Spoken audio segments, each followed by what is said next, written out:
Good evening, everybody. Welcome to another episode of MCO. It's Eli and JP here, back again to talk to you about the sport that we love so much. For those of you who don't know the MCO, what are we talking about here, Eli?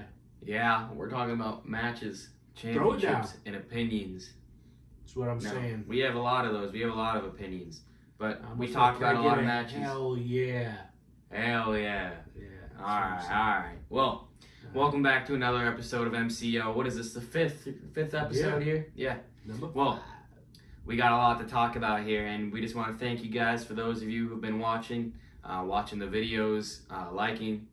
We're trying to build this YouTube video and YouTube channel to be big someday. We're trying to become big-time WWE influencers, content creators, Not big time Bex, just big time. Yeah, just big time, just big time.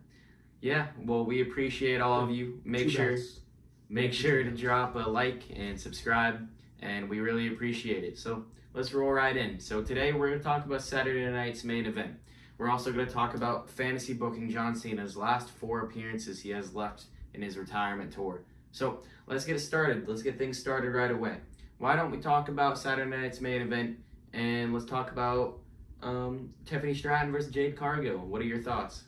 Well, first thoughts are, I don't know, for a lot of you older folks out there, hopefully that are listening, Saturday night's main event started a long time ago, and it used to be on 11 o'clock at night, and I used to stay up late with my dad to watch it, and thought I was the coolest kid in the world because I was up at midnight watching wrestling, and just truly one of those spectacular, because back in those days, they didn't really have the pay-per-view events, and the Saturday daytime was a matinee kind of thing, and it was really scrubs against marquee players. They were all kind of squash matches. There was no real head-to-head, superstar versus superstar. So this is a real treat, everybody, what we're getting to see today. And every week you tune in, there's something exciting. Everybody's a star now, man. There's no scrubs, there's no folks that are trash. I mean, they're all really, really amazing athletes, talented people, and it's just such a blessing to be able to be a part of it and see it. And but anyway, go ahead and kick it off. I mean, that's why like a scrub like Bobby Lashley went to AEW, but I don't think so. Bobby's a man, and you all know it. No, Prove me different. Hey, prove me wrong. Hey, if anybody agrees with me in the comments, let me know. Bobby Lashley's a scrub. He was the most underutilized, scrub, amazing athlete, NCAA champion, military guy. I mean, the guy was perfect. He's perfect body, perfect everything. He was the best wrestler, period. All right, let's move on. All right. We got off track. All right, Jade Cargill, Tiffany Stratton. Let's go. Speaking of physique, that's a good intro because she kind of reminds me of a lot of Bobby Lashley with her persona and her athletic and her build. She's sculpted and pretty amazing when she steps in the ring, and she looks like a superhero. I kind of love that about her. Tiffany Stratton and Julia and they're all getting into a little brawl there, and as soon as Jade Cargill came down to help her, looking like she was there to save Tiffany Stratton, she turns her back right on her, stabs her in the back, and turns heel. Now, this is a great decision in my opinion. I think Jade Cargill's character needed this. She couldn't beat Tiffany Stratton as a babyface. A SummerSlam, you got a lot of matches they've had where Jade Cargill has come up short. So I think this is what she needed to have a turning point in her career here, and I think this match is where it's going to happen. Unfortunately, I am a big Tiffany Stratton fan, but I'm not the biggest fan of Jade Cargill. I mean, I like her, but I just still think she needs more time in the ring. I do see Jade Cargill probably winning this match here, but props to her and her career getting kicked off in WWE. Listen, the storm is not just coming. The storm is here. And she's going to take over, and she's going to wreck everything about. Listen, she's taking that championship. The storm is going to wreak havoc over everybody. She's bringing the championship home, and I couldn't be happier. I think her just, again, the persona, the positioning, the aura, all those cool things. I think she's going to work on her mic skills a little bit, but overall, I mean, she's just such an amazing force, and it's her time. The storm is now. Yeah, I still wish it was Tiffy time, but this match is gonna be a banger. Tiffany Stratton and Jade Cargill, they're both talented.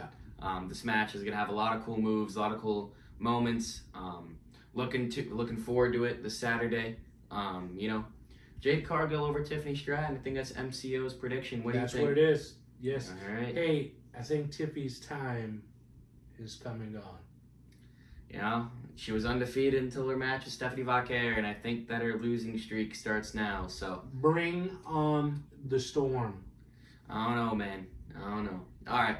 Well, moving on. What do we have now? We got Dom versus Penta Dirty versus Dom. Rusev in a triple threat match for the Intercontinental Championship. Now, it was supposed to be a one-on-one match, but because Dom is a little cheater, you know, I mean, I like Dom, don't get me wrong, but because he's a cheater, he sent, you know, El Grande and his little goons over to take out Rusev and Penta mid number one contenders match. So now Dom screwed himself over, and it's a triple threat match. Yeah, that's okay. You listen, they still have to pin, you know, somebody has to get pinned, right? So or submitted.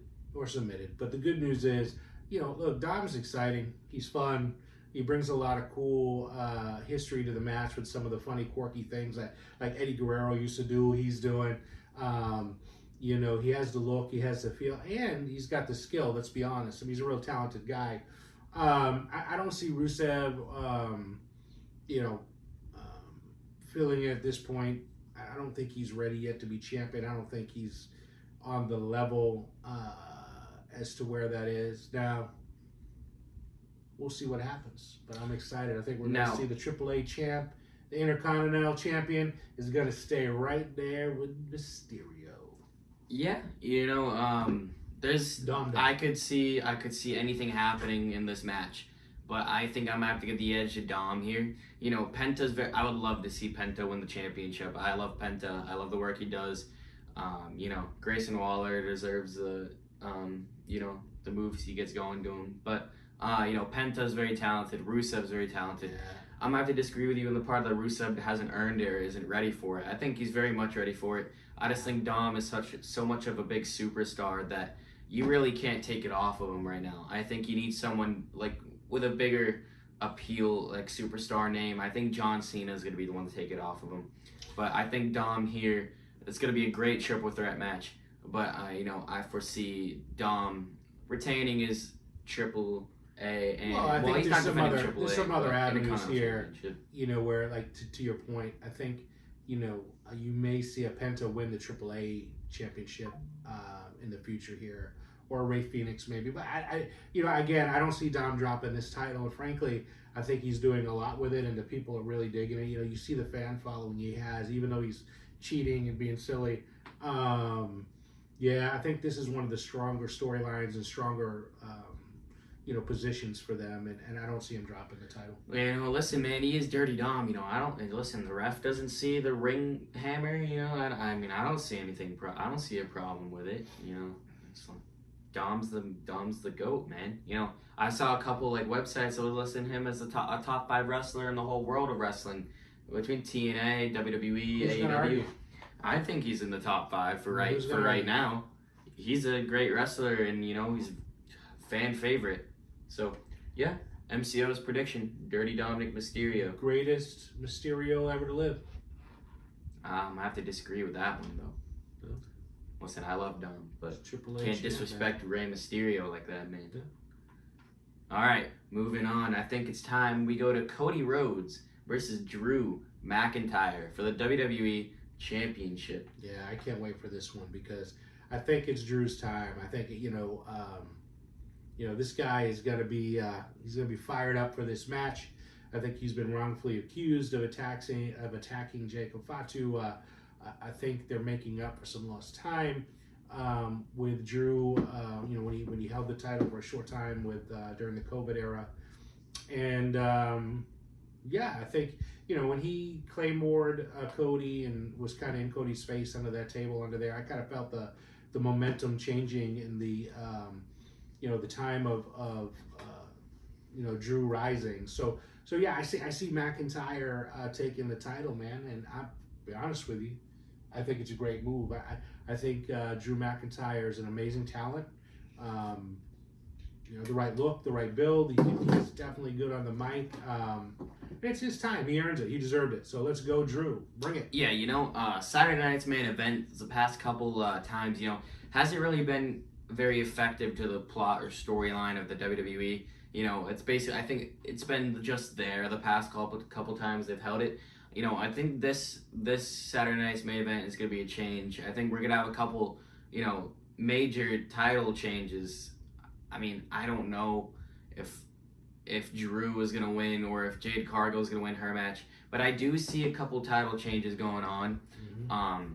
I think this could be the time where Saturday night's main event takes a turning point, and I think this is where it really applies to the storylines that are going on in the WWE, because I think it's time for Drew McIntyre to take that title. He carried WWE in the pandemic. He was the champion, but he wasn't able to defend that championship in front of a crowd of people. He was an amazing worker with that belt. Drew McIntyre is an amazing mic worker. He's a great wrestler. He has all the things that are needed to be a great champion. I think Cody Rhodes' run has run stale. He finished his story a while ago. I think his story needs the end. I think he needs to be moved over to Raw. Cody's kind of got a storyline like, I think the only way to really, his next step, the next progression is he's going to turn heel, I think, and come in on the other side. It's definitely what I think that character and what the timing needs, and this is a way for them to start that process. But it's Drew's time. I think Drew's going to win this match, and can't wait to see it. Yeah. So MCO's prediction is Drew McIntyre. Hell yeah!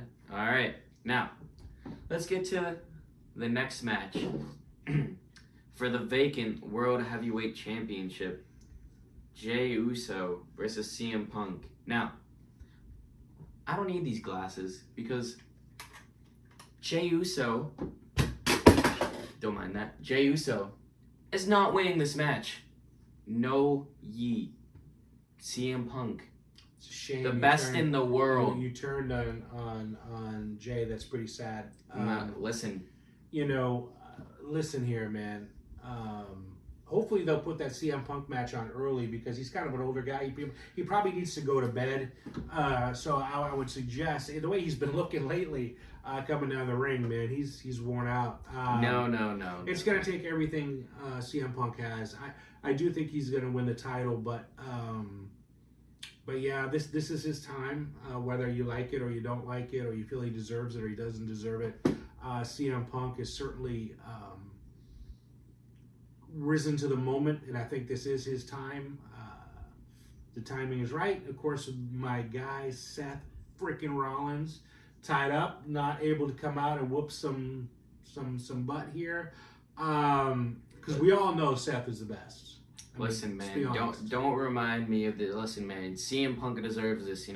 I was at SummerSlam in MetLife Stadium, and I watched CM Punk win that title, and they'd get my hopes and my heart crushed when Seth Rollins cashed in on him. If CM Punk does not win this match, I don't know what I'm gonna do. Listen, you know what CM Punk is? He's a placeholder. They're going to slide him in to be the champion while Seth's on the bench. He's going to hold the title for a while. He's going to fill the void. They're going to sing that stupid song that's been around for since I was a little kid. I'm just saying to you. So at this point, look in my I think he's what going do you to be... See? Look in my eyes. What do you see? He's not a cult of anything. What do you So the reality with this guy is he's going to hold the position for the title. He's going to be a good fill-in. He's got to have a decent run, but don't get used to it, everybody, because CM Punk is only going to be a temporary champion. No, CM Punk. I think he holds it. I really hope he holds it past WrestleMania, but that's for a future prediction. I think CM Punk will hold on to it for a while, either to WrestleMania or beyond. I'm hoping it's beyond. CM Punk, a great wrestler. He's getting old. I think he deserves this title shot for a long time.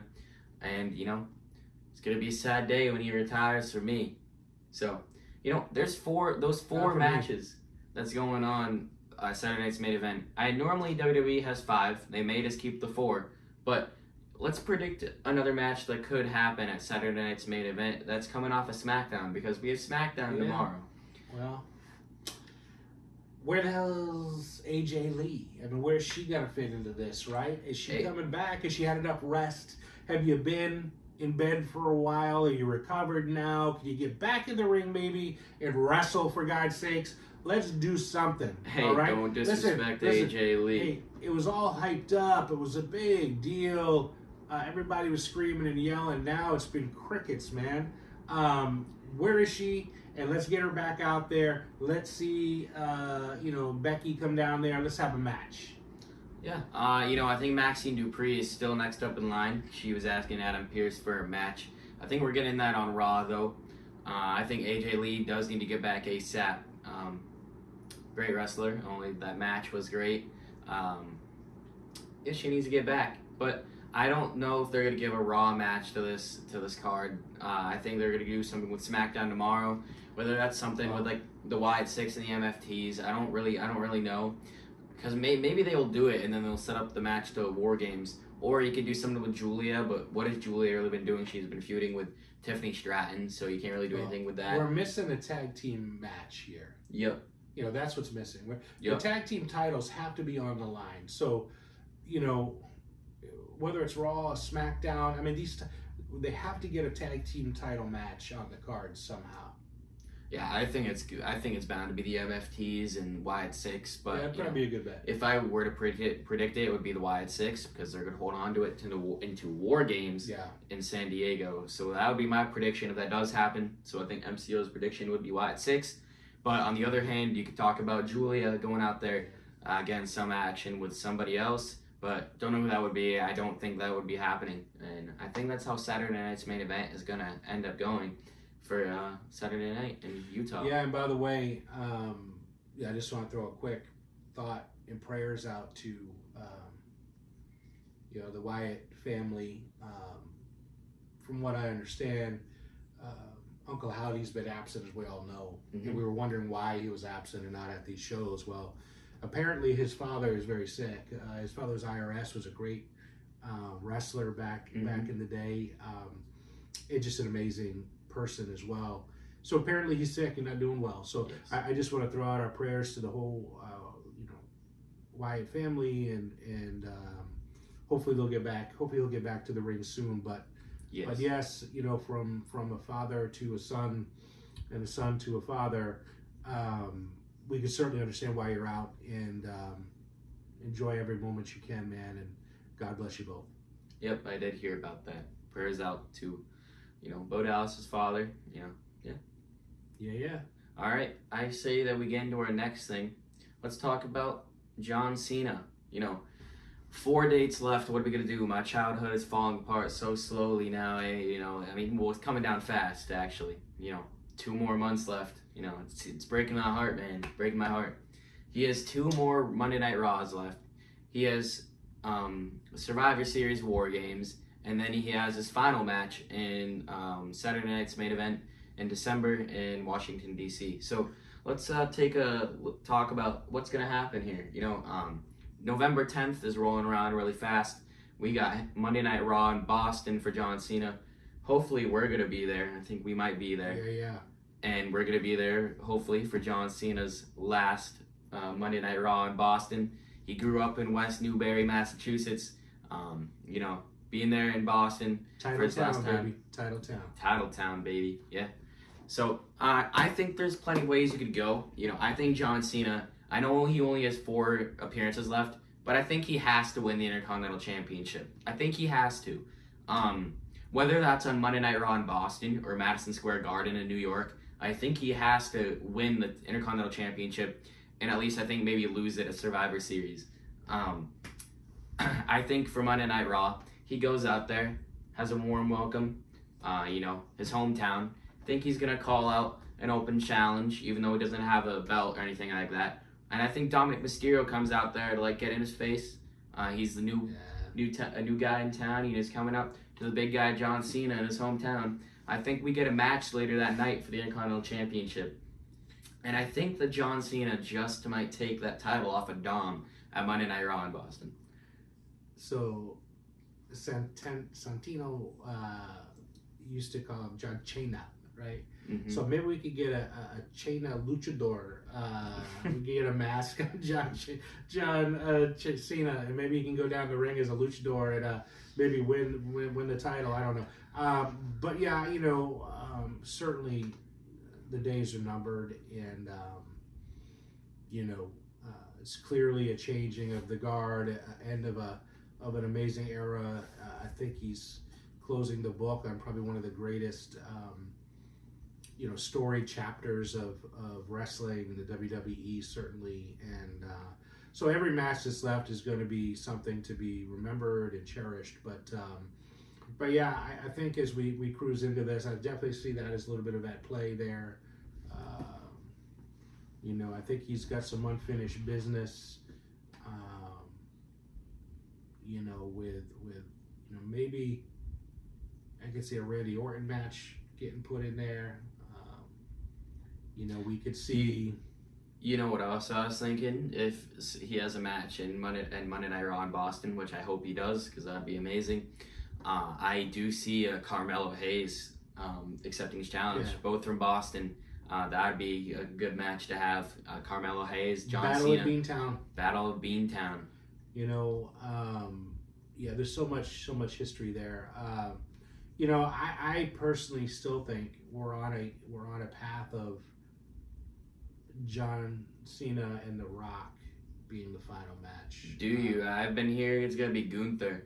No, I don't know. Gunther's returning soon, I think. I don't think so. I think that if somebody rises to the level of John Cena in his last match, I think that's the way to go. But that's just my opinion. This was something I would love to see. Look, Gunther is amazing, so I think he's a great wrestler, was a great champion, and he'll be back clearly because he's a superstar. You may see something with Roman Reigns in the mix. It could be something totally from left field too. By the way, they've been teasing a lot of new folks coming, new wrestlers coming. So who knows who's out there maybe waiting in the wings. I'm really hoping it's not Gunther. I just don't see the excitement in that match for his last match. I see excitement in like a Braun Breaker getting him off track with his storyline to get him not focused on the World Heavyweight Championship, but focused on John Cena and sending him into retirement.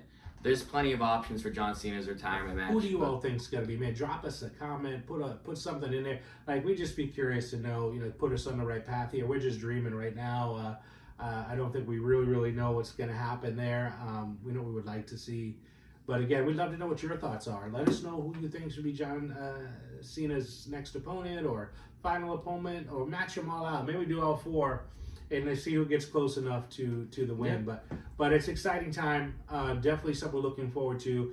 And yeah. So I think history's being made. I think my prediction from Monday Night Raw in Boston is that he's going to get a match with Dom, or maybe a match at Madison Square Garden with Dom. But I think it's one of those two.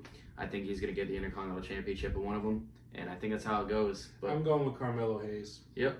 All right. I think we go to Madison Square Garden now in New York. One of the biggest, if not the biggest, arena in the United States. Right? Something like that. Madison Square Garden, pretty big. It's big. It's big. It's not the biggest.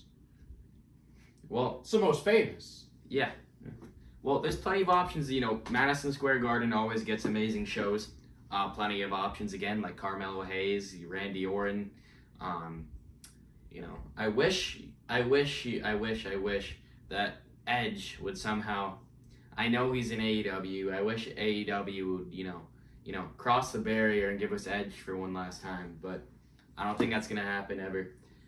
John Cena, plenty of ways to go here. What are you thinking for Madison Square Garden, big event?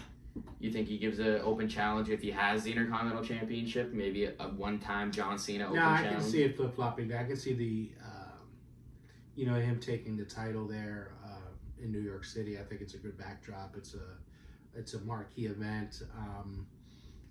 Legendary arena, all that. I think that level of match rises to that there, and we'll have to see what happens. But yeah, I can see a Dominic Mysterio match there with John and see where we go there. But because I don't think Gunther's coming back till later, so yep. I don't think that's going to happen. I do see, some teasing, Randy Orton's going to fit into this somewhere. So I think that's one of the remaining. Well, he did have a match with Randy Orton in St. Louis earlier on when he was a heel. I don't know if we're going to get another match. I would love to see another match, just babyface versus babyface, but I'm not sure, Yeah. All right. Well, we're going to wait and find out, people. Yeah, wait and find out. Let's go. So, we calling this a show, or is we wrapping it up, or what are we going to keep going? No, we gotta go. We gotta go 2 more. We gotta go 2 more shows. Let's make it quick. We're running out of time, people. Survivor Series, War Games. I think John Cena gets involved here. I think he's gonna have the Intercontinental Championship. He has history with Rusev. I would love to see that, or have a match with Penta. I think Penta or Rusev would get a match here, and I think it'd be cool to see the history with Rusev go down here, or Penta. I know he doesn't have history with Penta, but I still think that would be a good match. I think that would be an interesting match because I don't think he's involved in the War Games match. I don't see anything else going on. So I think Rusev has history, and that would be a good, decent match to have for John Cena's one of his final matches.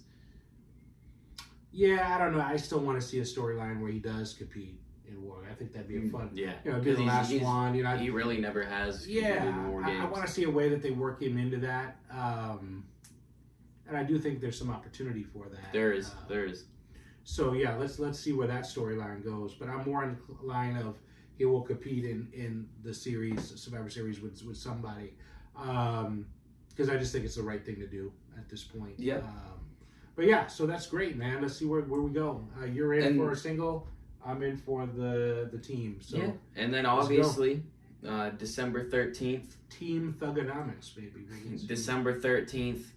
Washington, D.C., John Cena, the Never Seen 17, the greatest of all time's last match. My childhood dies that day. I'm telling you, my childhood dies that day. We all know who's a Hall of Famer for WWE, right? And he happens to live in Washington, D.C. Mm-hmm. Donald Trump. Man. Maybe Donald Trump's going to take it. So Donald Trump's going to be called out to fight John Cena in the ring. We don't know, you guys. Let's hope that final match is with The Rock.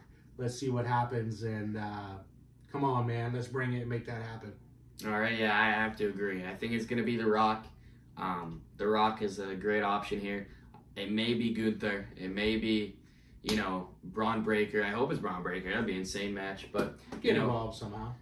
I like The Rock here. The Rock had a little segment on a podcast where he really kind of gave a hint to him wanting to be John Cena's last match. So, what better place to do it? Exactly.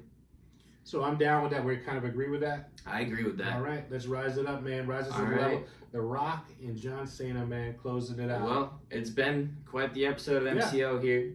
Great, another episode. Thank you, Make everybody. sure to like and subscribe. Put in some comments what you guys think. Go follow our Instagram, TikTok, X. It's greatly appreciated. Trying to build a great program here with the podcast about WWE. Great WWE content, almost weekly. A couple days a week. We're starting to film probably around 2 to 3 times a week now. And most important, everybody, be kind to one another out there. Support, obviously, this great sport. And God bless. Thank you, guys.